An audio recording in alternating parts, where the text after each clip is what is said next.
Boa tarde a todos. Esta é a quarta aula em regime de ensino remoto emergencial do curso Memória, Autoconhecimento e Racionalidade, correspondente ao segundo semestre letivo de 2020, no programa de pós-graduação em filosofia da URGS. Na aula passada nós vimos, a partir do estudo de caso que foi realizado por Ulrich Neisser, acerca dos depoimentos do ex-assessor do presidente Nixon, John Dean, perante a comissão de inquérito que conduzia o processo de impeachment de Nixon, o grau de imbricação que pode acontecer entre memória episódica e memória semântica. Dean deu depoimentos que, de um modo geral, eram corretos, ele não faltou com a verdade, que é atestado pelo fato de que nem Nixon, nem nenhum dos seus associados naquele empreendimento delinquente, né, que foi a espionagem da Convenção Democrática no Hotel Watergate, nunca foi processado por falso testemunho, nem por calúnia, nem por nada disso. Então, no entanto, a comparação dos depoimentos de Dean com as fitas que, sem que Dean soubesse, Nixon tinha gravado dos encontros no Salão Oval da Casa Branca, atesta um monte de inexatidões, pequenas coisas. Dean, por exemplo, diz que aconteceu num certo encontro em março, Nixon falou alguma coisa, que as gravações mostram que Nixon falou apenas em setembro. Ou ele diz que, numa certa reunião, Nixon declarou estar ciente da espionagem no Hotel Watergate e, na verdade, a gravação mostra uma outra coisa.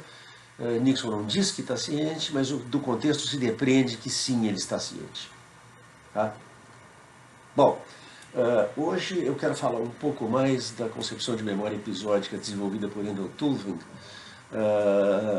e tentar extrair daí algumas balizas para a gente entender essa relação. Nós já vimos desde que eu mencionei o ensaio de Jerome Dolkich, Is Memory Purely Preservative, que pode haver é praticamente inevitável que haja alguma imbricação da memória episódica com a memória semântica, tendo em vista o fato de que a memória episódica requer do sujeito uma capacidade reflexiva, a capacidade de pensar que essas imagens que ele retém são imagens que foram imagens de episódios vivenciados, de fatos passados. Era assim que Dolkich explicava a amnésia infantil. A aquisição dessa capacidade meta-representacional ocorre por volta dos 4, 5 anos de idade, período que marca o fim da amnésia infantil, do período da nossa infância, em que a maioria de nós não recorda, ou do qual a maioria de nós não recorda nada. Muito bem, quando no livro clássico de 1972, Elements of Episodic Memory, o Tulving introduziu o termo memória episódica, ele definiu a memória episódica como uma espécie de retenção de informações sobre o que, o quando e o onde de episódios passados e experimentados pelo sujeito. A memória episódica assim contrastava tanto com a memória não declarativa, que é retenção do que de hábitos e de habilidades, de capacidades, é o lembrar como fazer alguma coisa, e dentro da categoria da memória declarativa contrastava com a memória semântica, que registra e preserva fatos gerais. A definição era, grosso modo, compatível com análises tradicionais do que os filósofos chamavam memória experiencial ou pessoal, Bill Brewer, e compatível, inclusive, com uma concepção muito corrente àquela altura da memória como uma teoria da memória que explica a memória em termos de uma razão causal entre acontecimentos passados e lembranças presentes. A exposição clássica de uma teoria causal da memória é o artigo Remembering, de Martin e Deutscher, de 1966, mas a gente encontra a teoria causal defendida por Sven Bernanke nos seus 2 livros, The Metaphysics of Memory, de 2018, e Memory, a Philosophical Study, de 2010. Mas a memória semântica também é capaz de reter informação sobre o que, o onde e o quando de acontecimentos e de acumular evidência de uma relação estreita entre a habilidade de recordar o passado e a habilidade de imaginar o futuro. Fato que levou muitos psicólogos, incluindo o próprio Tuving, em 2002, a redefinir a memória episódica como viagem mental no tempo, mental time travel, na qual o sujeito imaginativamente revive acontecimentos passados, assim como na viagem no tempo orientada para o futuro, ele imaginativamente pré-experimenta acontecimentos futuros. É um livro inteiro dedicado a esse tema que está na nossa bibliografia, o livro de Corker e Michaelian, Memory as Mental Time Travel. Não é claro se essa definição de memória episódica como viagem mental no tempo é compatível com análises filosóficas tradicionais que supõem que há uma diferença fundamental entre lembrar o passado e imaginar o futuro. Porque aqui nós estamos vendo que nessa nova concepção de Tuving, a memória é sempre imaginação. Você imagina os acontecimentos passados que você revive e você imagina os acontecimentos futuros que você antecipa. Tá? A pesquisa empírica sobre viagem mental no tempo revelou um monte de similaridades entre memória e a viagem mental no tempo orientada para o futuro, não deixando dúvida de que há uma espécie de relação estreita entre elas. Tá? Mas a pergunta é se a única diferença importante entre memória episódica e viagem mental no tempo orientada para o futuro é a orientação mental diferente. Os assim chamados continuistas entre os filósofos e psicólogos que se ocupam desse assunto respondem à pergunta afirmativamente, sustentando que, afora a orientação temporal diferente, uma voltada para o passado e outra para o futuro, não há nenhuma diferença fundamental entre memória e viagem mental no tempo orientada para o futuro. Que há uma única faculdade geral de viagem mental no tempo. Em contraste, nós podemos chamar descontinuistas àqueles que respondem negativamente, sustentando que, como escreve Dorothea Demos, as memórias episódicas de acontecimentos passados e a imaginação episódica de acontecimentos futuros são ocorrências mentais diferentes de duas espécies diferentes.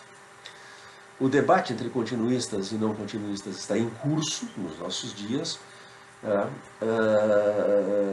Está fora de questão encerrar esse debate, não vou tentar fazer isso nessa aula nem nesse curso. Vou apenas, o que eu espero fazer hoje é apresentar um pouco da evidência dos argumentos que continuistas e descontinuistas sustentam. Dito isso, um grau de ambiguidade conceitual é um aspecto inevitável de todo marco teórico novo quando é introduzido. E nem sempre esteve claro o que estava em jogo nos debates sobre continuidade ou descontinuidade entre memória episódica e viagem mental no tempo orientada para o futuro. É crucial, em particular, que as partes envolvidas no debate sejam explícitas sobre se sustentam que a memória episódica e a viagem mental orientada para o futuro são diferentes espécies de capacidades mentais, ou são a mesma ou diferem apenas em grau. Um continuista extremo, por exemplo, pode sustentar que as orientações temporais diferentes constituem literalmente a única diferença entre memória episódica e viagem mental no tempo orientada para o futuro. Mas há espaço também para uma concepção que reconhece a existência de diferenças de grau, embora insista em que a memória episódica e a viagem mental orientada para o futuro são a mesma espécie de capacidade.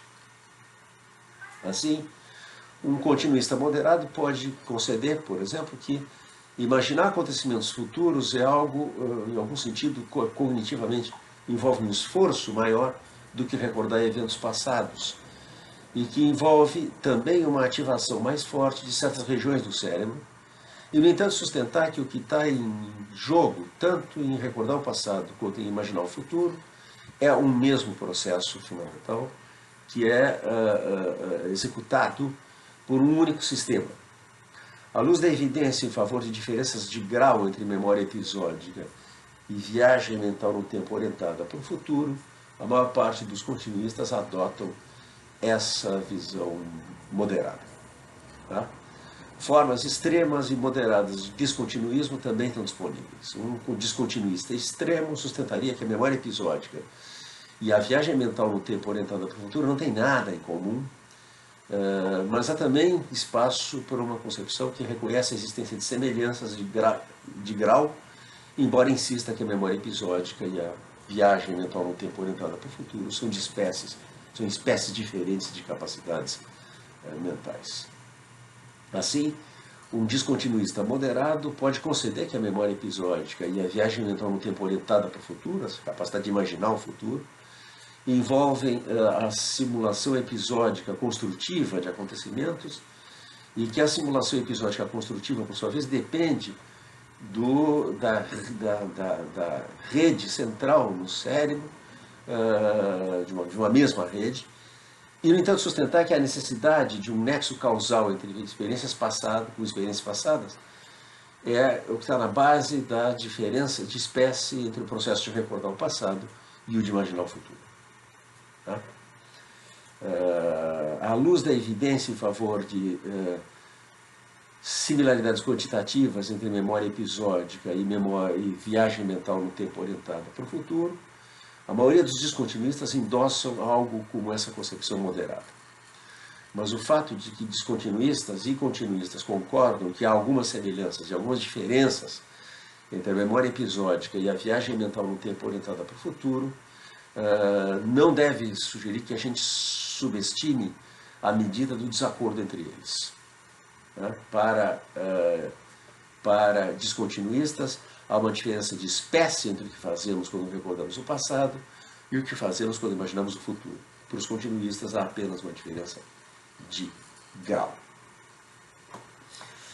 Dito isso, que espécie de evidência você tem em favor do continuismo? Na pesquisa psicológica, que é onde esse debate começa com as contribuições de Tuvin. Bom, possivelmente a evidência mais impressionante em favor do continuismo é de estudos que fazem ressonância magnética funcional do cérebro, né? Exames de imagem, que demonstraram que regiões do cérebro que se sobrepõem estão envolvidas tanto na memória episódica quanto na viagem mental no tempo orientada para o futuro. O que parece embasar a ideia de que um núcleo fundamental, cujos componentes principais envolvem a região pré-frontal, regiões posteriores no córtex medial e parietal, o córtex temporal lateral e o lobo temporal medial. E que aí nós temos a base neural de ambas as formas de viagem mental no tempo. Daniel Schacter, por exemplo, é um dos que defende essa tese. Schacter é um importante psicólogo de Harvard, autor do livro Searching for Memory, de vários livros, Memory Distortion, Searching for Memory, The Seven Sins of Memory, etc. Essa alegação, de resto, converge com a hipótese da simulação episódica construtiva, que concebe tanto recordar o passado quanto imaginar o futuro como produtos de um processo construtivo simulacional em que traços de experiências passadas díspares são conectados numa representação coerente de eventos particulares. E a diferença é simplesmente que na viagem mental no tempo orientada para o futuro, o processo simula acontecimentos futuros possíveis, enquanto que na memória episódica simula acontecimentos passados. Em ambos os casos, há uma capacidade de simulação envolvida aí. Embora haja um debate sobre como exatamente caracterizar o processo em questão, a hipótese da simulação episódica construtiva está muito próximo de capturar a concepção que prevalece entre os psicólogos e neurocientistas sobre a relação entre memória episódica e viagem mental no tempo orientada para o futuro. Tá? Evidências em troca em favor do descontinuismo. tanto a psicologia como a neurociência produziram, como a gente viu, evidência para o continuismo, mas também há muita evidência para o descontinuismo.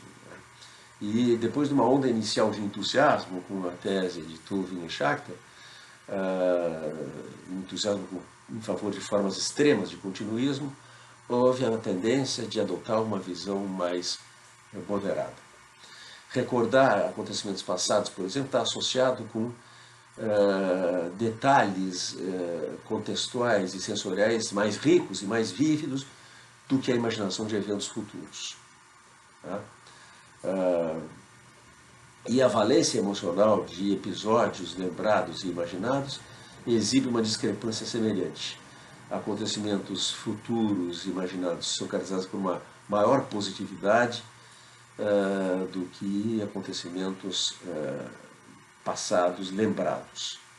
Talvez a evidência de discrepâncias fenomenológicas só sugere uma diferença de grau entre memória episódica e viagem no tempo orientada para o futuro, mas outras evidências sugerem uma diferença de espécie. Estudos de ressonância magnética revelaram que imaginar é algo que cognitivamente requer mais trabalho do cérebro do que recordar. E, de fato, envolve regiões do cérebro que não estão presentes no recordar. Tá? De fato, alguns pesquisadores chegaram a sustentar que os dois subsistemas podem se distinguir dá para distinguir dois subsistemas dentro do núcleo de rede do córtex, com a memória episódica apenas requerendo a reativação de regiões envolvidas no processamento original da informação retida. E outros sustentaram que imaginar acontecimentos futuros, em contraste com recordar eventos passados, envolve conhecimento conceitual que fornece uma base para a integração de detalhes episódicos. Mais apoio em favor do descontinuismo, sempre no campo da pesquisa empírica, logo mais nós vamos falar da filosofia, provém de considerações funcionais. Recordar e imaginar podem ter funções diferentes com respeito ao eu, com respeito à emoção e com respeito à regulação do comportamento. Por exemplo, um viés positivo acentuado em favor do futuro imaginado, com relação a eventos recordados do passado, foi documentado e a proposta foi que isso mostraria que a memória episódica é mais dada a resolver problemas e regular comportamento, enquanto a viagem mental orientada para o futuro é dedicada a constituir uma autoimagem positiva, regulando emoções e nos preparando para enfrentar a novidade. E a hipótese da simulação episódica construtiva, por ela mesma, sugere que a memória episódica tem a função de acumular informação que depois é recombinada na viagem mental orientada para o futuro, e atribuindo assim um papel funcional distinto à memória. Contra isso, continuistas sustentaram que, embora a memória episódica tenha essa função, ela desempenha a função com respeito ao processo da viagem mental no tempo orientado para o futuro e o processo de recordar da mesma maneira, ambos envolvendo a recombinação de informação acumulada. Mas pode ser possível distinguir entre um processo de recombinação que está envolvido na operação de imaginar o futuro e um processo de recapitulação envolvido em recordar o passado. Muito bem, argumentos filosóficos agora em favor da descontinuidade. Dado que a evidência empírica em favor tanto de continuidades quanto de descontinuidades entre a memória episódica e a viagem mental no tempo orientada para o futuro, essa evidência por si só não vai decidir o debate entre continuistas e descontinuistas. É imediatamente, não é imediatamente claro se o continuismo é incompatível com a existência de subsistemas diferentes, um para a memória episódica, outro para viagem mental no tempo orientada para o futuro. Nem está claro se recombinações e recapitulações envolve funções qualitativamente diferentes. Considerações conceituais, assim, vêm à baila, permitindo que argumentos filosóficos desempenhem um papel potencialmente decisivo no debate.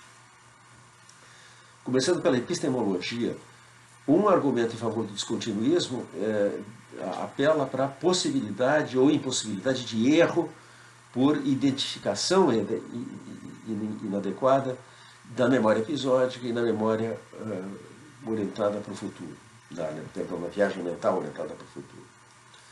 Por um lado, quando a gente lembra episodicamente, é possível que a gente tome erroneamente um indivíduo, um objeto ou uma pessoa que aparece no episódio lembrado e confunda com um indivíduo semelhante, mas distinto, pois a identidade do indivíduo recordado é determinada pelas interações causais que tivemos no passado com ele. Em outras palavras, a gente pode identificar erroneamente um indivíduo recordado. A memória episódica não é imune ao erro por identificação errônea, por falha de identificação. Por outro lado, quando a gente se ocupa de imaginar o futuro, na viagem mental orientada para o futuro, parece ser impossível que a gente tome erroneamente um indivíduo por outro, porque a identidade do indivíduo imaginado é estipulada pelo sujeito que está imaginando. Não é erro possível. Assim como o Kripke sustentou que não há erro possível na identificação através de mundos possíveis de indivíduos. Por quê? Porque mundos possíveis são estipulados. Os acontecimentos futuros que são imaginados são mundos possíveis e nós estipulamos a identidade dos objetos que estão envolvidos aí. Agora, um par de considerações metafísicas. Um outro argumento para a descontinuidade diz respeito à natureza dos conteúdos mentais envolvidos no recordar o passado e no imaginar o futuro. Intuitivamente, a memória episódica fornece ao sujeito uma forma de contato direto com eventos passados. De acordo com os que sustentam uma concepção relacionista dos objetos da memória, a ideia de uma relação cognitiva direta com o objeto, que remonta, como nós vimos, tem seu protótipo na teoria da memória de Russell. Hoje em dia, John Campbell, Dorothea Dibus, François Recanati e Denis Perrin, de acordo com esses filósofos, quando um sujeito lembra episodicamente um acontecimento, o evento recordado literalmente constitui parte dos conteúdos da memória. Por conseguinte, o acontecimento tem que desempenhar um papel na individuação do conteúdo da memória. Nesse sentido, a memória episódica envolve o mundo. É dependente de objeto, como Gareth Evans havia já sustentado em The Varieties of Reference. Em troca, quando o sujeito imagina o futuro, o evento imaginado não pode desempenhar um papel na individuação do conteúdo, porque para um evento constituir parte do conteúdo desse estado mental, ele precisaria ser atual e não meramente possível. E nesse sentido, portanto, a viagem mental orientada para viagem mental no tempo, orientada para o futuro, não envolve o objeto, não é dependente de objeto. Um argumento metafísico semelhante a esse, embora distinto, diz respeito à particularidade dos objetos da viagem mental no tempo. A memória episódica parece envolver pensar em eventos particulares com os quais a gente teve contato na experiência. A viagem mental orientada para o futuro, por troca, parece envolver pensar em tipos gerais, genéricos de acontecimentos. Por exemplo, alguns sugeriram que imaginamos eventos futuros pensando em tipos gerais de acontecimentos e mentalmente nos projetando para o futuro no tempo. Michael Martin, John Campbell, mais uma vez Dorothea Dibus. Esse argumento é distinto do anterior que nós vimos, mas o importante é que aqui a discrepância entre generalidade e particularidade pode decorrer de uma discrepância entre possibilidade e atualidade. supondo que apenas acontecimentos atuais podem ser particulares. Que ao imaginar um evento possível, não estou imaginando nenhum particular. Não há nada para ser identificado, nem reidentificado aí. Por fim, mais um argumento metafísico, um par de argumentos, diz respeito ao papel da causalidade na memória episódica e na viagem mental orientada para o futuro. Um argumento sustenta que a memória episódica requer um nexo causal apropriado com a experiência recordada, em contraste com a viagem mental no tempo orientada para o futuro, que obviamente não pode requerer um laço, um elo análogo. Considere-se o caso da quasi-memória, introduzido por Shoemaker, que ele imagina que você não tem a identidade pessoal do sujeito preservado ao longo do tempo. Vários sujeitos passam adiante e herdam a carga da memória, e isso, portanto, o sujeito recorda uma coisa que ele não viveu. Tá? Então, nesse caso, em que a identidade do sujeito cujas experiências são recordadas entre aspas, né, não coincide com a identidade do sujeito que recorda a experiência, num caso desses, o sujeito que recorda entre aspas não está de fato recordando, mas simplesmente imaginando. Quando o sujeito imagina o futuro, em troca, parece que ele está envolvido no mesmo processo, independentemente de se ele imagina a sua própria experiência ou a experiência de outro sujeito. O outro argumento sustentaria que a memória episódica e a viagem mental no tempo orientada para o futuro envolvem diferentes espécies de apreensão de laços causais potenciais. Quando a gente imagina um acontecimento futuro, é plausível dizer que a gente está ciente do fato de que ele é causalmente aberto, no sentido de que alguém, talvez a gente mesmo, pode interferir para produzir ou obstaculizar a ocorrência do acontecimento. Quando a gente imagina um evento passado, todavia, a gente não tem essa capacidade. Mais argumentos em favor da descontinuidade apontam para a diferença fenomenológica qualitativa entre a memória episódica e a viagem mental no tempo orientada para o futuro. Um desses argumentos alega que a memória episódica pode envolver a apreensão experiencial.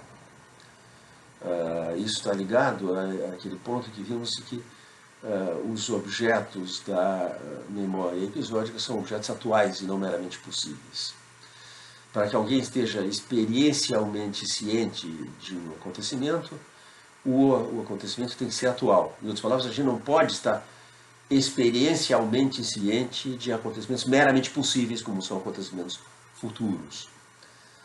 Assim, a memória episódica, que diz respeito a acontecimentos atuais, pode envolver ciência experiencial, mas a viagem no tempo orientada para o futuro, que diz respeito a acontecimentos possíveis, não pode.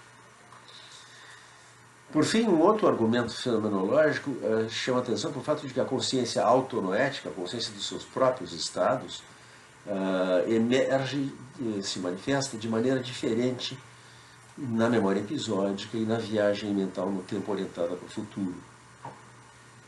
Na memória episódica, a ciência de que o evento lembrado pertence a si mesmo parece se manifestar de maneira pré-reflexiva, imediata.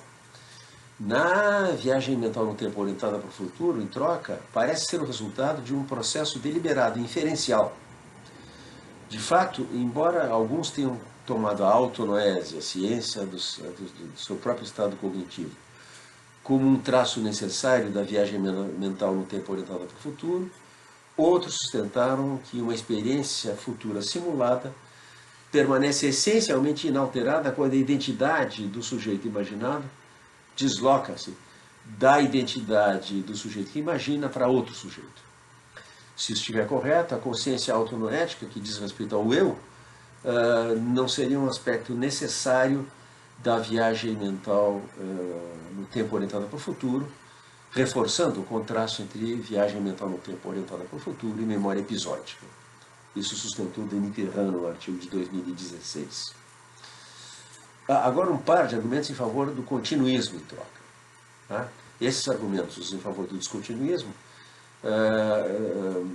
se coadunam muito harmonicamente com análises filosóficas tradicionais do recordar, que tiveram entre seus objetivos fornecer critérios para demarcar recordar de imaginar.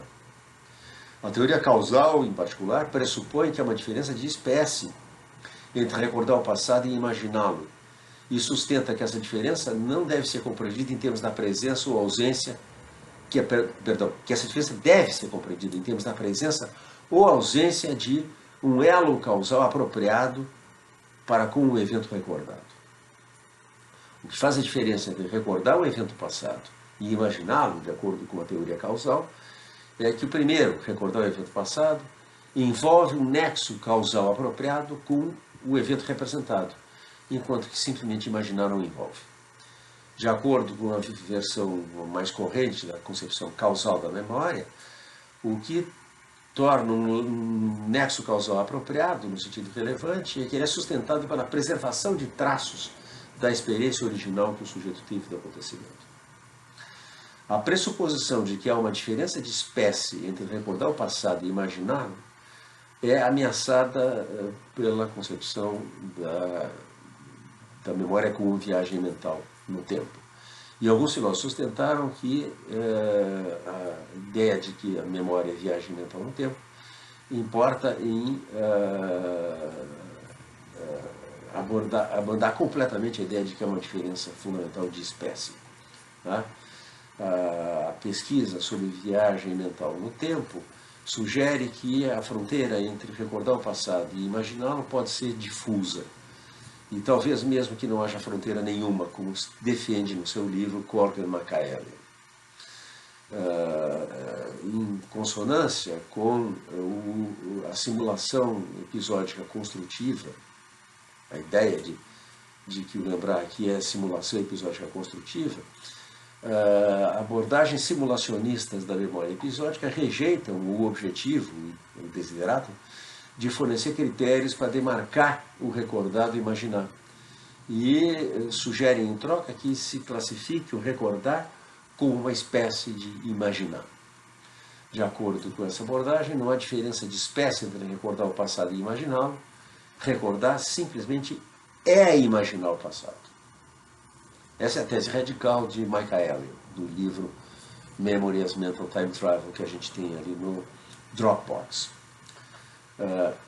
Supor que não há diferença de espécie entre imaginar o passado e imaginar o futuro implica, portanto, continuismo. Seria uma petição de princípio apelar diretamente para o simulacionismo para defender argumentos descontinuistas.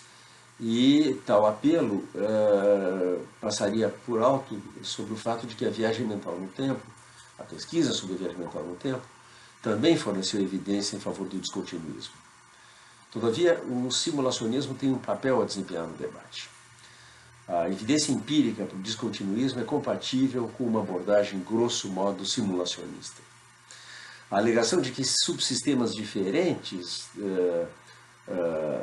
no córtex cerebral estão envolvidos na memória episódica por um lado e na viagem mental no tempo orientada para o futuro, por exemplo, é compatível com a tese de que a memória episódica e a viagem mental no tempo orientada para o futuro, são ambas de caráter simulacional. E se recordar é de caráter simulacional, não precisa envolver um nexo causal. A simulação, inevitavelmente, se baseia em traços que originam na experiência pretérita, mas a simulação de um evento pretérito não precisa depender de traços que têm origem na experiência desse evento particular. Argumentos em favor do descontinuismo supõem que tal nexo causal é necessário e os simulacionistas e a abordagem simulacionista, ao recordarmos que essa suposição é problemática, aponta para uma resposta potencial a esses argumentos. Como a gente viu, por exemplo, os descontinuistas podem alegar que há uma diferença epistemológica entre memória episódica e viagem mental no tempo orientada para o futuro, sustentando que a viagem mental orientada para o futuro é imune ao erro por identificação errônea, exatamente como nós vimos a estipulação de mundos possíveis no raciocínio contrafactual na análise clássica de Crick. A ideia é que, como a viagem mental no tempo orientada para o futuro é uma forma de imaginação, as identidades dos indivíduos que ocorrem nas representações produzidas por essa capacidade são simplesmente estipuladas pelo sujeito. Enquanto que na memória episódica é requerido aí um nexo causal com a experiência passada. As identidades dos indivíduos figurando, portanto, na representação produzida, identidades que são herdadas das interações causais passadas do sujeito com esses objetos. O que abre a possibilidade de erro, nesse caso, erro que não há na viagem mental no tempo orientada para o futuro. Se nós aceitamos que tanto a memória episódica quanto a viagem mental no tempo orientada para o futuro são de caráter simulacional, as aparentes descontinuidades podem ser minimizadas. Por um lado, como tanto a memória episódica, as representações da memória episódica, quanto as representações da viagem mental no tempo orientada para o futuro são geradas por simulações baseadas na experiência passada, identidades podem ser herdadas de interações causais nos dois casos.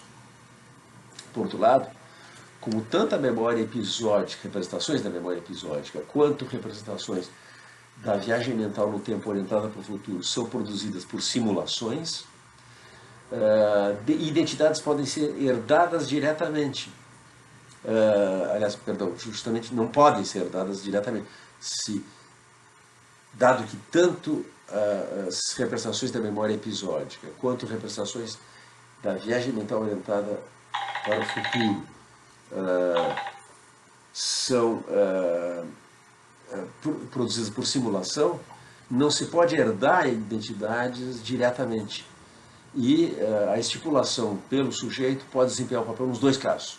Estipular de qual é o objeto sobre o qual se está imaginando o passado ou imaginando o futuro. Em suma, as duas formas de viagem mental no tempo podem, às vezes, estar sujeitas ao erro por identificação errônea do objeto e, às vezes, não serem, em outras situações, imunes ao erro por identificação errônea. Considerando agora os argumentos metafísicos, a gente viu que os descontinuístas podem sustentar que eventos passados são constituintes de memórias episódicas, enquanto que acontecimentos futuros não são constituintes de pensamentos episódicos futuros. Há um motivo real de preocupação aqui em explicar como é que um acontecimento passado pode vir a servir como parte do conteúdo de um estado mental presente. Mas mesmo desconsiderando essa dificuldade, o argumento tem uma dificuldade análoga a uma que a gente conhece que é suscitada por o realismo direto na filosofia da percepção. Realistas diretos na filosofia da percepção sustentam que os objetos percebidos são constituintes dos estados perceptuais. Esses estados são dependentes de objeto, mais uma vez no sentido de Gareth Evans. Tá? Isso força o realista a postular uma diferença de espécie entre estados perceptuais genuínos e alucinações, onde não há objeto nenhum. Tá? Posição conhecida como disjuntivismo. Não há nenhum conteúdo comum à experiência verídica e à experiência ilusória. Tá? Na experiência verídica perceptual, né, você tem um objeto, que é um conteúdo, e na experiência alucinatória você não tem objeto nenhum. Tá? Do mesmo modo, descontinuístas têm que postular uma diferença de espécie entre memórias genuínas e, vamos dizer assim, alucinações da memória, isso é, falsas memórias. Você lembrar falsamente de algo que não aconteceu.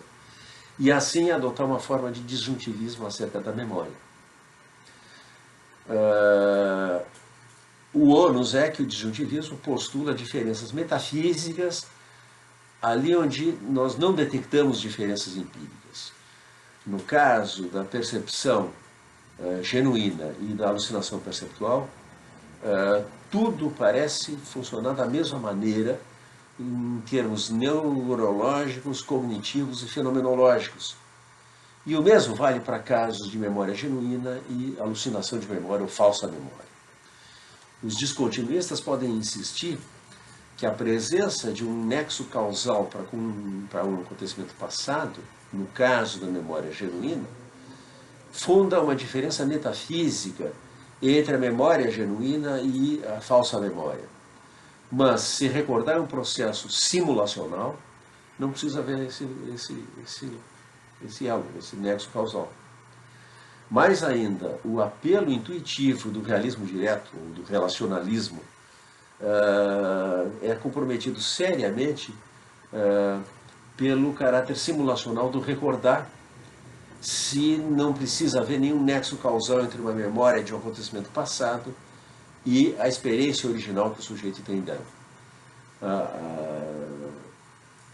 A alegação de que o acontecimento passado é um constituinte da memória torna-se, então, nesse caso, mais difícil de motivar. Descontinuistas também sustentaram que a memória episódica envolve pensar acerca de eventos, acontecimentos particulares, enquanto a viagem mental no tempo orientada para o futuro envolve pensar em acontecimentos genéricos, como nós já vimos.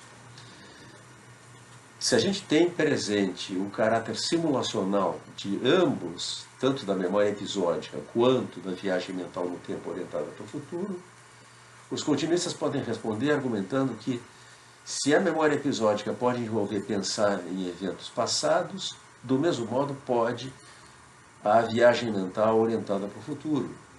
E que, se a viagem mental orientada para o futuro pode envolver pensar em acontecimentos genéricos, então também o pode a memória episódica. Mais uma vez o argumento de Corkin McAllen no livro Memory as Mental Time Travel. Por um lado, podemos às vezes imaginar eventos futuros, não imaginando eventos genéricos e projetando-os no tempo, como sugerem os continuistas, mas recordando acontecimentos passados e projetando esses acontecimentos para adiante no tempo. Você pega o conteúdo de uma recordação e projeta para o futuro, imaginando que isso vai acontecer de novo. Nesses casos, se a memória se refere ao acontecimento passado, é a chave psicológica da inferência indutiva na análise clássica de Hume. Tá? Nesses casos, se a memória se refere ao acontecimento particular, do mesmo modo, presumivelmente, a imaginação se refere ao acontecimento particular.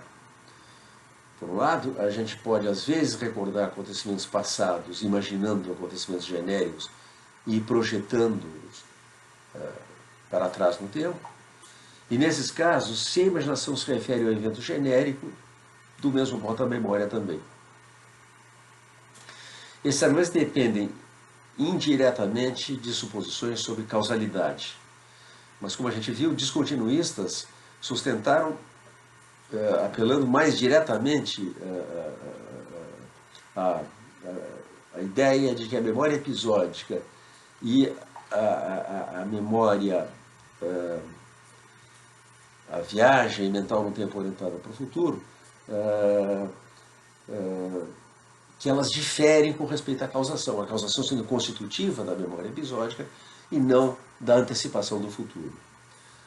Centrando o foco na memória, os descontinuistas sustentaram que um nexo causal para com o acontecimento representado é necessário no caso do recordar, em contraste com a viagem mental no tempo orientada para o futuro, onde não é nem necessário nem possível. Você não pode ter uma relação causal com o acontecimento futuro.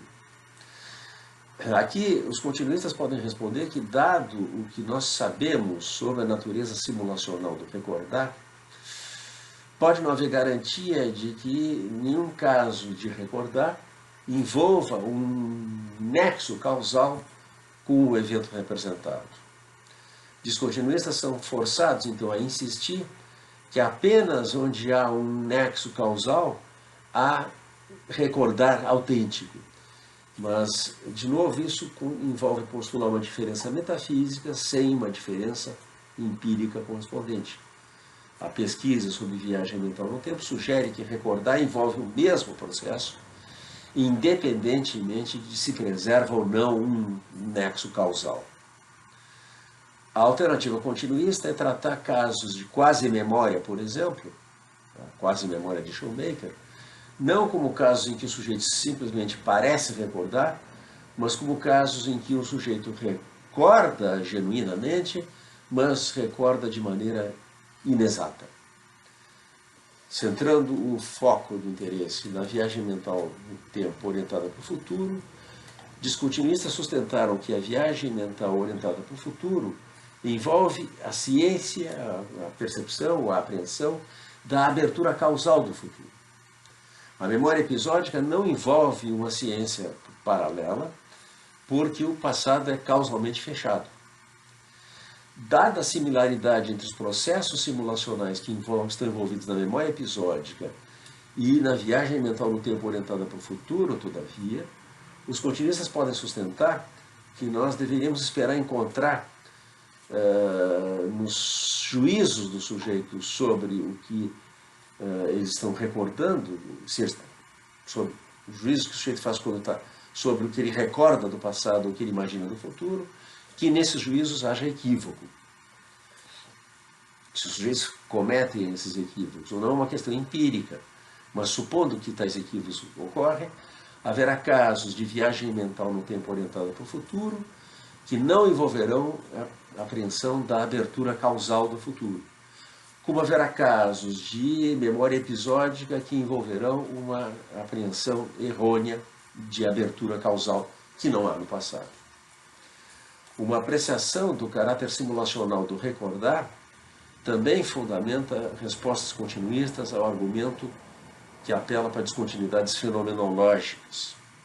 Os descontinuistas sustentaram que a memória episódica, porque se refere a acontecimentos atuais e não meramente possíveis, pode envolver a ciência experiencial, a apreensão da experiência, enquanto que a viagem mental no tempo orientada para o futuro, porque não se refere a eventos atuais, mas meramente possíveis, não pode.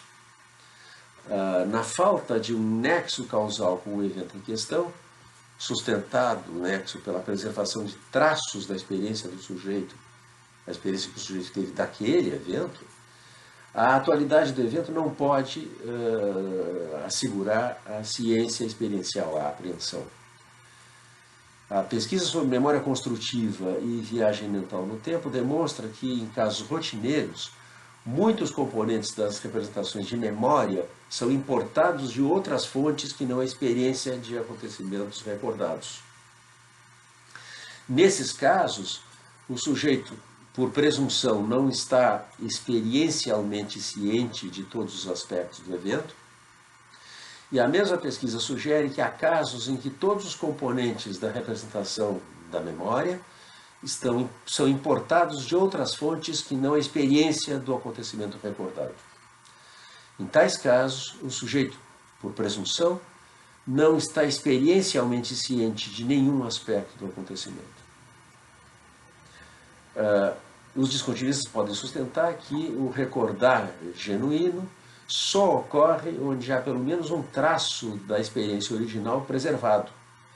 Mas, dado que processos de simulação semelhantes estão presentes em todos os casos, seria preferível abandonar o apelo à ciência experiencial completamente. Num argumento em favor de uma outra espécie de assimetria fenomenológica, alguns descontinuistas sustentaram que a memória episódica e a viagem mental no tempo orientada para o futuro diferem nisso que a memória episódica necessariamente envolve consciência autonoética, a consciência que o sujeito tem de que ele está recordando. A ideia aqui é que, como a memória episódica necessariamente diz respeito a eventos experimentados, ela pode envolver a consciência autonoética como um traço essencial. Nós vimos, essa era a tese de Jérôme Docquide. Enquanto que a viagem mental no tempo orientada para o futuro pode dizer respeito a si próprio ou a outro. A consciência autonoética na viagem mental no tempo orientada para o futuro pode ser o resultado de um processo inferencial. O caráter simulacional do recordar pode, então, aqui romper com a alegada falta de analogia, pode prevalecer sobre a alegada descontinuidade. Porque se tanto a viagem mental no tempo orientada para o passado, quanto a viagem mental no tempo orientada para o futuro são processos simulacionais, ambos podem dizer respeito a si mesmo ou a outrem. Pode haver uma diferença entre simular a própria experiência passada, isso é recordar, e simular a experiência passada de outro sujeito. Mas se é assim, do mesmo modo, haverá uma diferença entre simular a sua própria experiência futura e simular a experiência futura de outrem. A consciência autonoética pode estar ausente, portanto, tanto da memória da viagem mental no tempo orientada para o passado, quanto da viagem mental no tempo orientada para o futuro. Tá? Trate-se do futuro de outro sujeito, ou do passado de outro sujeito. E vai estar presente, em troca, essa consciência autonoética, na viagem mental no tempo orientada para o próprio passado e na viagem mental no tempo orientada para o próprio futuro. Se ela é o desfecho de um processo inferencial, no caso da viagem mental no tempo orientada para o futuro, é presumivelmente o desfecho de um processo inferencial na viagem mental no tempo orientada para o passado também. Em última instância, o debate entre continuistas e descontinuistas se reduz a um desacordo sobre a necessidade da causação para a memória episódica. Se a memória episódica, em que pese o seu caráter simulacional, necessariamente envolve um elo causal para com a experiência que o sujeito teve do evento recordado, então o descontinuísmo pareceria ser a mais plausível das duas concepções. Se a memória episódica não envolve necessariamente um nexo causal entre a experiência do sujeito do evento recordado e a experiência da recordação, o continuismo pode, no fim, prevalecer. A pesquisa sobre viagem mental no tempo, todavia, sugere, isso é o que nós temos em qualquer caso, que recordar não precisa envolver a presença de traços da experiência do sujeito, traços dos eventos recordados. Mas isso pode não ser o suficiente para implicar na rejeição da tese de que recordar necessariamente envolve um nexo causal para com a experiência do sujeito, experiência do acontecimento recordado. As versões que prevalecem da teoria causal da memória supõem que os nexos causais apropriados são sustentados, mantidos pela preservação de traços da experiência. Mas há alternativas a essa versão da teoria. Há concepções da memória que preferem uma caracterização procedimental dos nexos causais que estão envolvidos em recordar. Por exemplo, sustentando que propriedades de procedimento com afluência ao nível de processos subpessoais são o que dá partida à atribuição de experiência passada. Essas propriedades, por sua vez, refletem a experiência passada, de maneira que, se o atributivismo estiver correto, a memória episódica resultaria do monitoramento de um efeito procedimental da experiência passada. O atributivismo tem lá suas vantagens. Ele permite preservar a distinção entre recordar e simplesmente imaginar o passado, que nós vimos a distinção abandonada nas abordagens simulacionistas, pois a fluência pode dar partida à atribuição de experiências passadas, mesmo quando é devido a outras causas.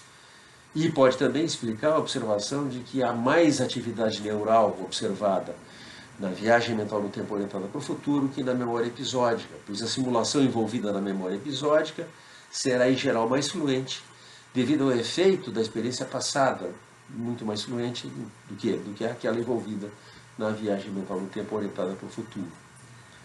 Mas o saldo líquido no nosso contexto presente é que nós temos aqui a perspectiva de dar conta de uma diferença causal entre memória episódica e viagem mental no tempo orientada para o futuro, que por sua vez pode sustentar as diferentes, as distinções epistemológicas, metafísicas e fenomenológicas que foram invocadas pelos descontinuistas. Se o atributivismo pode cumprir essa promessa, ainda está por ser visto. No estágio atual da pesquisa não se pode afirmar nada de conclusivo. Pode ser que a concepção atributivista assegure uma diferença causal entre memória episódica e viagem mental no tempo orientada para o futuro, sem com isso garantir uma diferença suficiente para sustentar diferenças qualitativas como as que são postuladas pelos descontinuistas. E pode mesmo resultar que o atributivismo não assegura de fato uma diferença causal entre memória episódica e viagem mental no tempo orientada para o futuro. Na sua essência, o atributivismo diz que representações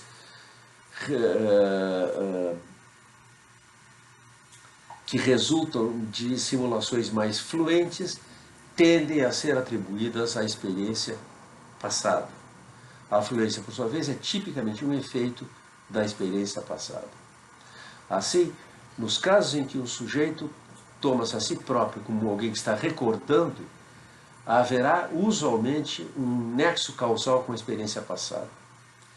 Não há, todavia, garantia de tal nexo, porque a fluência pode resultar de outras causas.